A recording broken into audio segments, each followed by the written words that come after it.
Positive thinking is a way of thinking that attracts happiness, health, success, etc.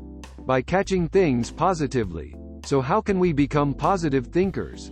This time, we will introduce two of the methods. The first is 1. Reflect on your strengths and successes. The purpose of this method is to build self-confidence.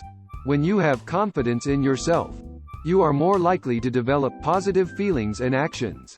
Specific examples include: make a list of what you are good at and what you like. Remember what you have accomplished in the past and what you are proud of.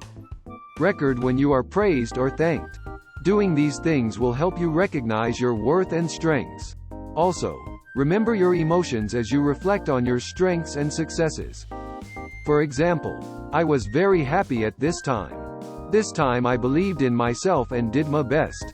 I was able to help someone at this time. So, by recreating the feelings of those days, you can evoke positive emotions. The effect that can be obtained by looking back on your strengths and successful experiences is increased self-esteem. Motivation increases. Enrich your creativity and imagination, etc. Second, when you notice a negative thought, write it down. The purpose of this method is to look at negative thoughts objectively.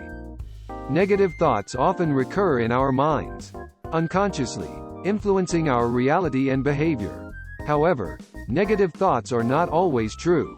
Specific examples include negative thoughts about yourself, such as I am no good, I can't, and I am hated. Negative thoughts about others, such as that person looks down on me, that person is jealous of me, that person will betray me. Negative thoughts about things like this can't be done, this won't work, this will fail. Writing these thoughts down can help you uncover negative thought patterns in your head. Also, by refuting or rephrasing the negative thoughts that you have written down, ask yourself if the thoughts are really correct, if there are grounds and evidence for them, and if there is another way of looking at them and interpreting them. I can. The effect of doing these things is: don't get caught up in negative thoughts. Able to think logically and critically. It can be replaced with positive thoughts, etc. So that's today's commentary on 2 ways to be a positive thinker. Positive thinking will make your life richer and happier.